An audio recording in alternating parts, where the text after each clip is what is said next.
नमस्कार, आपका हम स्वागत करते हैं संपर्क कोचिंग क्लासेस के इस सामान्य ज्ञान के साथ संग्रह सीरीज में।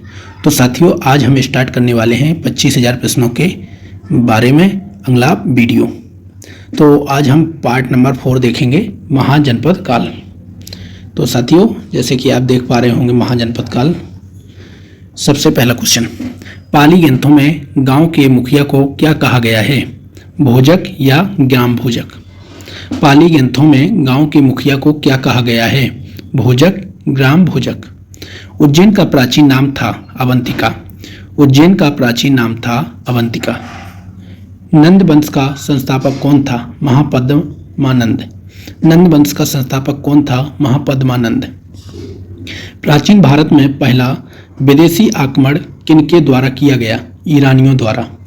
प्राचीन भारत में पहला विदेशी आक्रमण किनके द्वारा किया गया? ईरानियों द्वारा। सिकंदर ने भारत पर कब आक्रमण किया? 326 ईसा पूर्व। सिकंदर ने भारत पर कब आक्रमण किया? 326 ईसा पूर्व। हरेक वंश के किस शासक को कुड़िक कहा जाता था? अजातशत्रु। हरेक वंश के किस शासक को कुड़िक कहा जाता था? अजातशत्रु। किस शासक ने गंगा एवं सोन नदियों के संगम पर पाटलिपुत्र नामक नगर की स्थापना की? उदयन। किस शासक ने गंगा एवं सोन नदियों के संगम पर पाटलिपुत्र नामक नगर की स्थापना की? उदयन ने।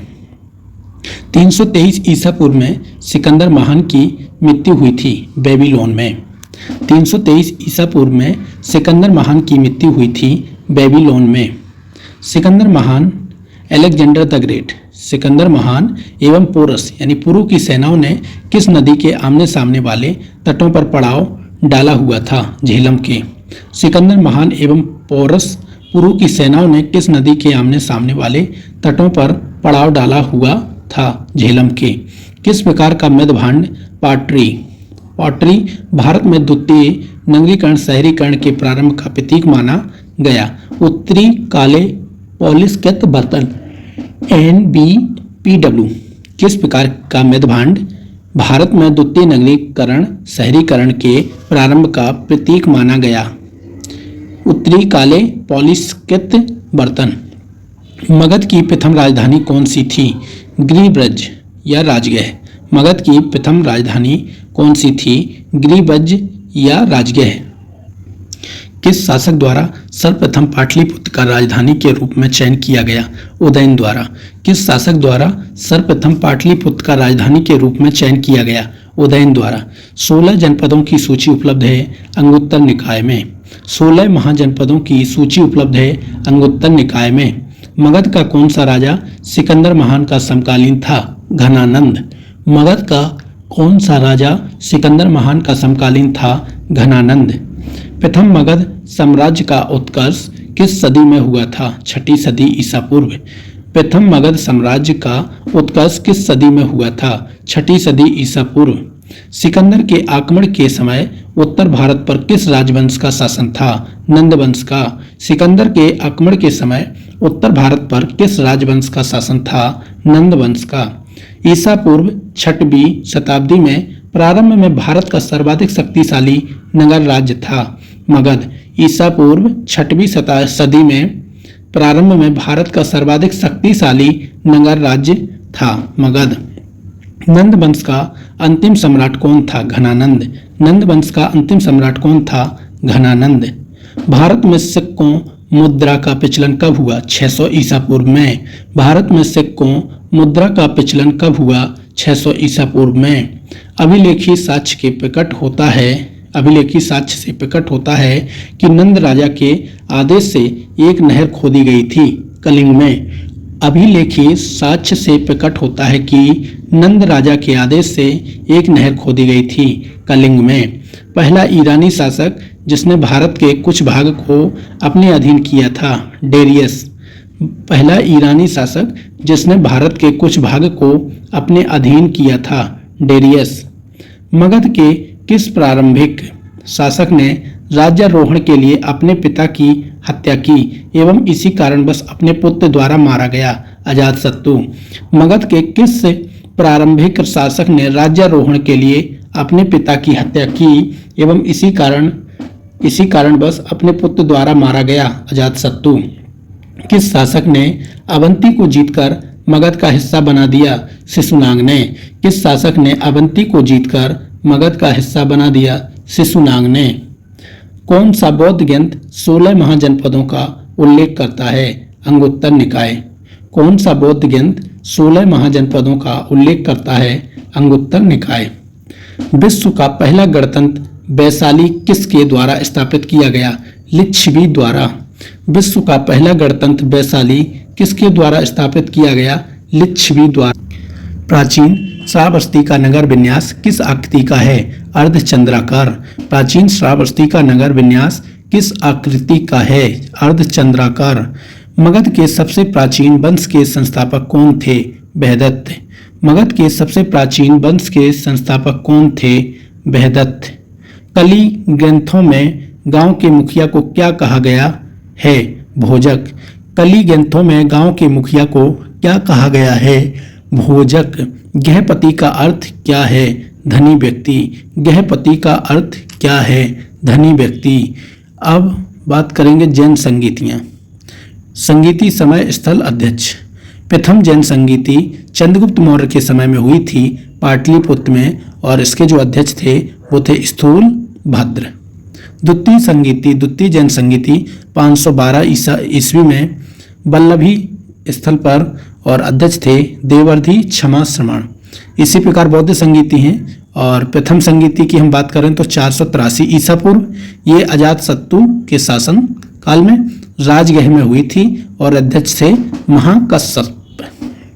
द्वितीय बौद्ध संगीति 383 ईसा पूर्व, मतलब लगभग 100 साल बाद। कालाशोक इसके समय शासक थे, और वैशाली में हुई थी, और सर्वकामिनी अध्यक्ष थे। तृतीय बौद्ध संगीति 251 ईसा पूर्व, अशोक के समय में पाटलिपुत्र में, और ये हुए अध्यक्ष थे मौग गलिपुत्र। और चतुर्थ यानी प्रथम सदी ईस्वी में कनिष्क के समय में कुंडलवन में हुई थी, और वसुमित्र अध्यक्ष थे। जो 16 महाजनपद थे, अब हम बात करेंगे उनके बारे में। महाजनपद, राजधानी और विशेषता एवं क्षेत्र। मगध सबसे पहला जो महाजनपद था वो था मगध। इसकी राजधानी थी राजगृह या राजगीर। यानी विशेषता क्या है इसकी? राजगृह को गिरिवज्र के नाम से भी जाना जाता है। ये पटना गया बिहार में है। दूसरा था अंग, जिसकी राजधानी थी चंपा, आधुनिक भागलपुर। और विशेषता में बात करें तो आधुनिक बिहार के भागलपुर और मुंगेर जिले। तीसरा था काशी, जिसकी राजधानी थी वाराणसी या बनारस। और अगर बात करें इसकी विशेष के बारे में तो शिल्प, व्यापार एवं समृद्धि के लिए प्रसिद्ध था। यह आज उत्तर प्रदेश में स्थित है। बज्जी चौथा है बज्जी। बज्जी की राजधानी थी वैशाली, जिसे विदेह या मिथिला कहते हैं। विश्व की प्राचीनतम गणराज्य का जन्मदाता। इसकी विशेषता है बज्जी की, यह 8 गणराज्यों का एक संघ था। मुजफ्फर और दरभंगा आज का क्षेत्र माना जाता है, यानी ये बिहार में आता है। कौशल मतलब 5वां है ये, और इसकी राजधानी थी श्रावस्ती। आधुनिक उत्तर प्रदेश का साकेत, अयोध्या एवं श्रावस्ती, फैजाबाद उत्तर प्रदेश, ये इसके क्षेत्र मान सकते हैं अपन। विशेष कुरु यानी इंद्रप्रस्थ। कुरु की राजधानी थी इंद्रप्रस्थ, और ये यमुना के किनारे इंद्रप्रस्थ एवं हस्तिनापुर के आसपास का क्षेत्र, यानी दिल्ली, मेरठ उत्तर प्रदेश यानी हरियाणा। और चेदी, ये इसकी राजधानी थी शक्तिमती, और ये बुंदेलखंड और उसके आसपास का भाग उत्तर प्रदेश का कुछ एरिया। मल्ल यानी कुशीनगर एवं पावा, ये देवरिया गोरखपुर का क्षेत्र इसमें आता था। अस्मक यानी पौदन या पोतन, इसकी राजधानी थी। अस्मक की राजधानी थी पौदन या पोतन। ये गोदावरी का तटवर्ती प्रदेश यानी दक्षिण भारत का एकमात्र जनपद था यह। वत्स, इसकी राजधानी थी कौशाम्बी या कोसम। प्रयाग यानी इलाहाबाद के आसपास का क्षेत्र आज उत्तर प्रदेश में पड़ता है लगभग। पांचाल, इसकी राजधानी थी अहिच्छत्र एवं काम्पिल्य, और ये रोहिलखंड के पास बरेली, बदायूं, फर्रुखाबाद उत्तर प्रदेश, लगभग काफ़ी ज़्यादा महाजनपद उत्तर प्रदेश में रहे हैं। मत्स्य, इसकी राजधानी थी विराटनगर यानी जयपुर, जो राजस्थान के अलवर और भरतपुर और जयपुर का क्षेत्र लगता था उस समय। आज के समय के हिसाब से देखा जाए तो। अवंती, अवंती यानी उज्जैनी एवं महेशमती, जो आज अगर हम बात करें तो मालवा के आसपास का क्षेत्र मध्य प्रदेश। गांधार यानी तक्षशिला एवं पुष्कलावती, पुष्कलावती इसकी राजधानी थी, गांधार की तक्षशिला। आधुनिक अफगानिस्तान का पूर्वी भाग। सुरसेन की राजधानी थी मथुरा, और ये मथुरा उत्तर प्रदेश में ही पड़ता है। कंबोज, कंबोज यानी इसकी राजधानी थी राजपुर। श्रेष्ठ घोड़ों के लिए प्रसिद्ध रहा ये रावलपिंडी पेशावर क्षेत्र पाकिस्तान के आसपास पड़ता है। तो ये था आज का पार्ट 4 महाजनपद के बारे में। आगे हम पढ़ेंगे नेक्स्ट यानी मौर्य काल के बारे में पार्ट 5 में। तो साथियों तब तक बने रहिए हमारे इस वीडियो के साथ और आगे देखते रहिए, और चैनल को सब्सक्राइब करके बेल आइकन को ऑन कर लीजिए ताकि आपको हमारे वीडियो का नोटिफिकेशन तुरंत मिल सके। धन्यवाद साथियों।